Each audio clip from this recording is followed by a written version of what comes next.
Hi, it's Kia from Traverse Culture. I am here with Professor PLO, and we are here to discuss the journey back to eating and the importance of joining us this December here in Nairobi, Kenya. The African diaspora contributes over $100 billion USD annually in remittance. Why is now the right time for them to move beyond sending money and come back to experience, invest, and connect directly? Absolutely. As we've seen historically, us as a collective group of people, we haven't really seen the connective tissue or bridging the gap between ourselves, as I always say, and our continental cousins. We have so many resources, we have years of experience, but we haven't been able to, again, join hands and use it to our benefits. This is why the journey back to Eden is imperative for us to participate, but not only participate, but change the course of the movement of what we call Pan-Africanism. And that's why I feel like this is important now. You know, Kia, what you are saying is so very important, and it is always the right time to do the right thing. I think we have delayed for too long. For too long because Marcus Garvey said it over 100 years ago. For too long because our founding fathers and mothers said that we must not lose touch with the mother continent. And my view is that the greatest resource is human resource, and money is just but a servant which we use to good effect. And when people come home to what I can describe as the motherland, they'll be able to roll up their sleeves and soil their hands in the knowledge that by actual participation, that is how they make positive contribution. I believe they ought to have boots on the ground, and December will provide that opportunity for them to have a real taste of the coffee. Let's build on that. On December 30th, we host the Business Summit at Two Rivers Mall. With Africa projected to be a 29 trillion economy by 2050, how can this summit bridge the diaspora capital with the African opportunities? You know, you are looking at Africa at a time when Africa has recognized the diaspora as the sixth region.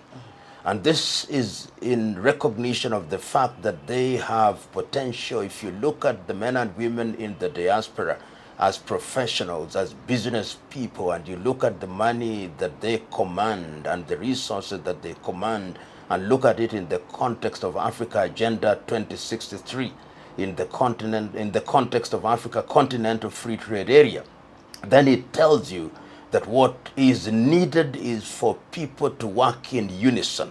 So the business forum will be an opportunity for men and women from the diaspora commingling as they will with people in the mother continent and identifying the areas where they can collaborate and take advantages of the opportunities that are shouting loudly, "Seize us!"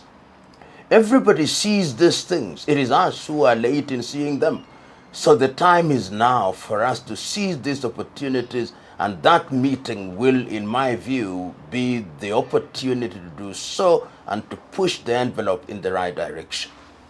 Amazing. Kia, relocation is something big that you're championing for. So the real estate in Kenya continues to grow at 6 to 8% annually. Why do you believe diaspora investors should be part of this wave now?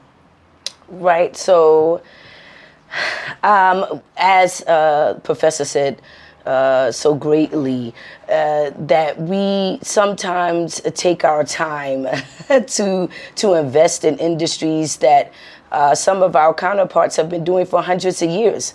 Why not now? Why wait until it's too late to be a part of something that is by birth your right to do? So I urge anyone that is willing to look to the continent as a way forward for us collectively as the African diaspora to do so now. Now. Now is the time. And you use an appropriate word, collectively. Yes. You know, for a long time, we Africans and people of African descent have been in this business of wanting to own 100% of a rabbit. It is still a rabbit. Own 2% of an elephant. And when you do so, you will have something that is big, something that is impactful. And that is what I think is important going forward. And you talk about real estate. There is also the obsession with urban areas as the sites of investment. Look at the country and the continent in its entirety and their opportunities. And those opportunities need to be exploited. We need to, as it were, subdue the earth to open new grounds. And if we do so, you will be amazed at how Africa will change dramatically. The 29 trillion that you are talking about is chicken feed. We'll be speaking about big stuff. It can be done, and it must be done, and this is the right time to do it. Yes. Amazing. Now let's shift to the culture and identity.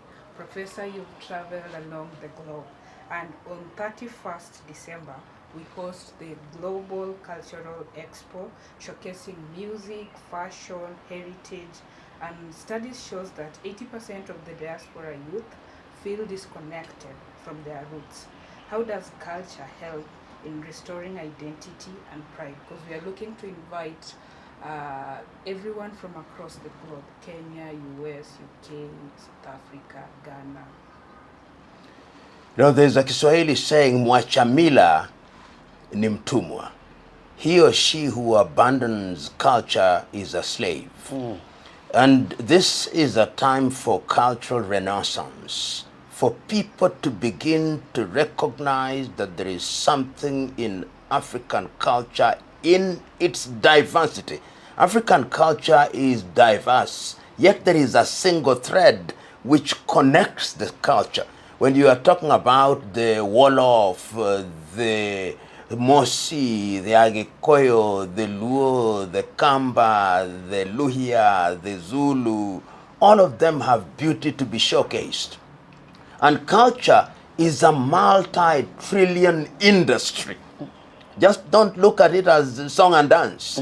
This is an industry which is, if exploited, can change many things. And if you look at the role of culture, even in liberation, look at the voices of people like Mani Dubango, the voices of people like Miriam Makeba, Otis Redding, and other people. These were great voices, Bob Marley.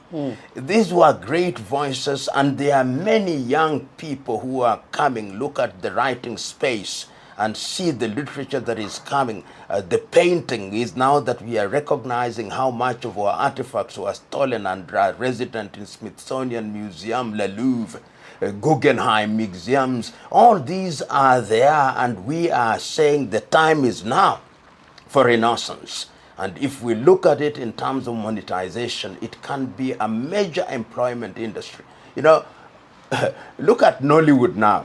In Nigeria, Nollywood now produces more films than Bollywood and Hollywood combined.